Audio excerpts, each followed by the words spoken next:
کا آپ کے سامنے تلاوت کی ہے۔ رب کائنات نے فرمایا هل يستوي الذين يعلمون والذين لا يعلمون، کیا جاننے والے اور نہ جاننے والے برابر ہو سکتے ہیں؟ نہیں ہو سکتے۔ علم رکھنے والے علم نہ رکھنے والے برابر نہیں ہو سکتے۔ آئیے ذرا علم پہ غور کریں۔ علم کہتے کس کو؟ ایک وہ ہے یکے آنکھیں ندانت و بدانت کے دانت، وہ جاہل ہے، جو جانتا نہیں ہے اور وہ سمجھتا ہے کہ میں جانتا ہوں، وہ جاہل ہے۔ اور ایک وہ ہے کہ یکے آنکھیں ندانت و بدانت کے ندانت، وہ عالم ہے، جو نہیں جانتا اور وہ سمجھتا ہے کہ میں نہیں جانتا، اسے اتنا تو علم ہے نا کہ میں نہیں جانتا، یہ بھی ایک علم ہے۔ تو میں ان عزیز طلباء سے چند باتیں عرض کرنا چاہتا ہوں۔ علم کی دنیا بڑی وسیع ہے۔ امام فخر الدین رازی نے جب تفسیر کبیر لکھنے کا ارادہ فرمایا، جو 17 جلدوں پر مشتمل ہے، تو آپ نے فرمایا کہ سورہ فاتحہ سے 10,000 مسائل نکل سکتے ہیں۔ سننے والوں نے کہا اتنا بڑا جھوٹ، 7 آیات سے 10,000 مسائل کیسے نکل سکتے ہیں؟ جب آپ نے سنا کہ لوگ اس کو ماننے کے لیے تیار نہیں ہیں، تو آپ نے قلم اٹھایا، 10,000 مسائل کی تقسیم کرنے کے بعد فرمایا 10,000 اور بھی نکل سکتے ہیں۔ تو اس کی وسعت کی طرف جائیں تو وہ تو بہت گہرائی ہے اس کے اندر، لیکن میں مختصر بات آپ کی خدمت میں عرض کرتا ہوں۔ وہ علم جو صوفیاء نے ہمیں بتایا ہے، پہلے تو میں یہ عرض کرنا چاہوں گا کہ ایسے اداروں میں بچوں کو بھیجیں جہاں صرف مولوی نہ بنایا جائے بلکہ صوفی بنایا جائے۔ آپ کہیں گے کہ میں کچھ فرق کر رہا ہوں، اہل علم میں اور صوفیاء میں ہرگز نہیں۔ میں مختصر بات کرتے ہوئے یہ بھی عرض کر دوں کہ عالم کا اور صوفی کا چولی دامن کا ساتھ، کوئی صوفی بغیر عالم ہونے کے نہیں ہو سکتا۔ علم ہوگا تو صوفی بنے گا، بغیر علم کے صوفی نہیں ہو سکتا۔ ہاں، ہر صوفی عالم ضرور ہوتا ہے، ہر عالم صوفی نہیں ہوتا، یہ ایک فرق ہے۔ جو تعلق ہے علم کا اور تصوف کا، یوں سمجھیے میں اہل علم سے معذرت کے ساتھ بچوں کے ساتھ بات کر رہا ہوں، میں ان کو تو اپنا سبق سنا رہا ہوں۔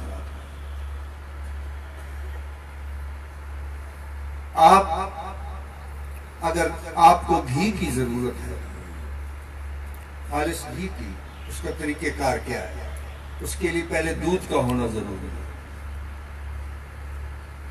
اور اس کے بعد اس دودھ کو جاگ لگانے کی ضرورت ہوتی ہے۔ اگر اس کو جاگ نہ لگائی جائے تو صبح تک خراب ہو جاتا ہے۔ دودھ تو ہے لیکن اس کو جاگ لگانے کی ضرورت ہوتی ہے۔ جب تک جاگ نہ لگایا جائے وہ دودھ صحیح نہیں رہتا۔ اس کے بعد پھر اس کو بلویا جاتا ہے، پھر اس سے مکھن نکلتا ہے، یہ تیسرا مرحلہ ہے۔ اور پھر اس کو گرم کیا جاتا ہے، اس کی علائشیں ساری نکالی جاتی ہیں، پھر جا کے گھی بنتا ہے۔ تو شریعت ایک دودھ ہے، اس کے بغیر آپ منزل تک نہیں پہنچ سکتے۔ یہ ابتدا ہے، لیکن یہاں رک نہیں جانا۔ آپ نے شریعت کا علم تو حاصل کر لیا، کسی صاحب طریقت کی جاگ نہیں لگوائی تو وہ دودھ خراب ہو جاتا ہے۔ بڑے بڑے لوگ ہیں، علم تو ہے لیکن وہ اپنے راستے سے ہٹ جاتے ہیں۔ کیوں؟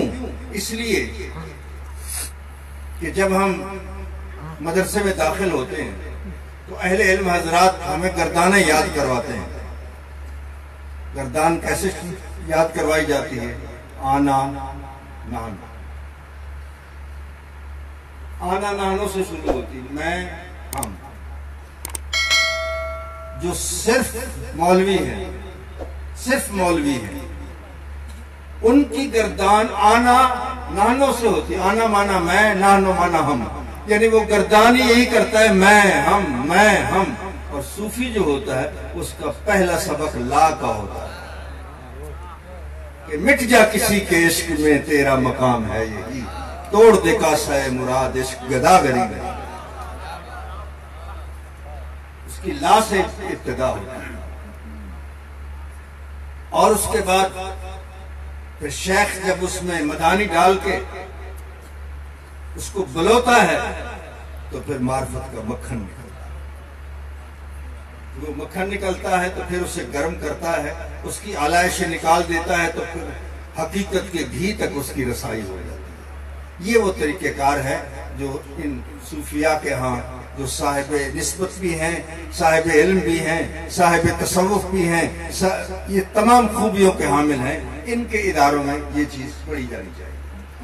دو باتیں اور عرض کر کے اجازت چاہوں گا. ایک یہ کہ علم کی جس طرح میں نے عرض کیا کہ وہ بڑی گہرائی ہے اس میں، اس کے لیے عمریں چاہیے. حضرت حاتم اسم نے علم کے حوالے سے ایک خوبصورت بات کی. انہوں نے کہا میں نے علم سے 4 چیزیں سیکھی. یہ میں اپنے بچوں سے عرض کر رہا ہوں. میں نے علم سے 4 چیزیں سیکھی. کیا؟ فرمایا ایک تو میں نے یہ علم حاصل کیا ہے کہ میرا جو رزق ہے وہ لکھا جا چکا ہے، اس سے بڑھ کر مجھے نہیں مل سکتی. یہ علم ہے ایک. اور دوسرا علم یہ کہ میرا ایک طالب ہے جو مجھے ڈھونڈ رہا ہے، میں اس سے بچ نہیں سکتا.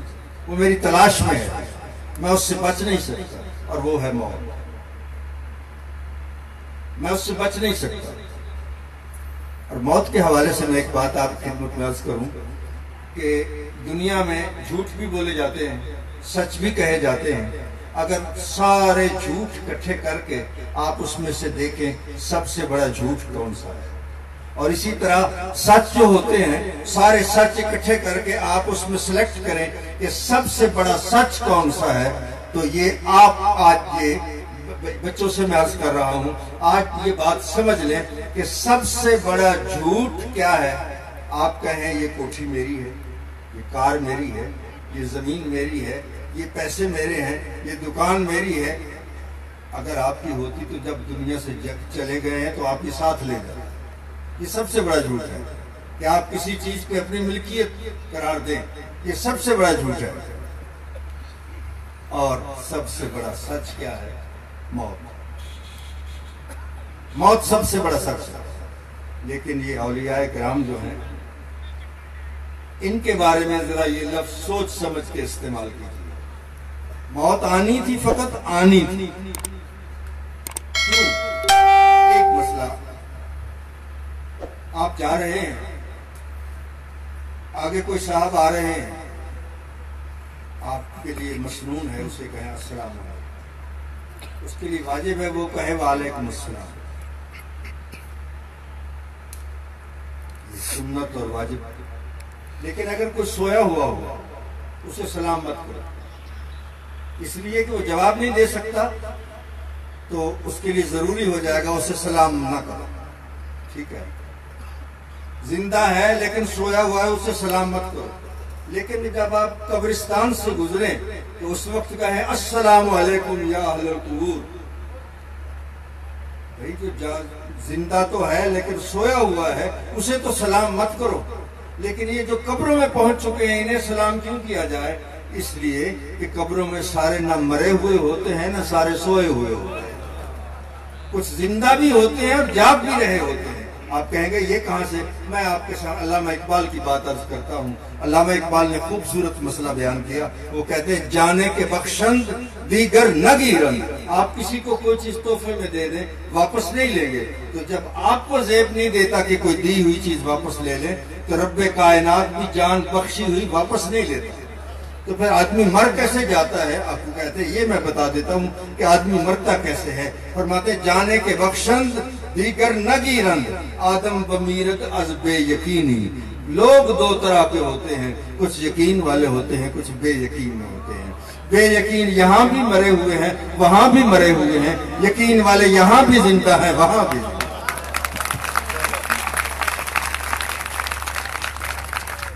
ایک تو یہ کہ موت سے فرار نہیں، اور ایک یہ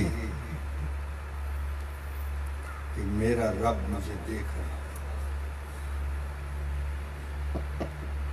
تو حضرات طلباء سے ایک بات میں اور عرض کرنا چاہوں گا، اجازت چاہتا ہوں، معذرت چاہتا ہوں، میں نے وقت لے لیا ہے۔ دراصل من از ذوق حضوری طول دادم داستان ہے۔ جب فتاوی عالمگیری لکھا جا رہا تھا تو جو اس کے چیف تھے عالمگیر نے اپنا بیٹا ان کے پاس پڑھنے کے لیے بھیج دیا۔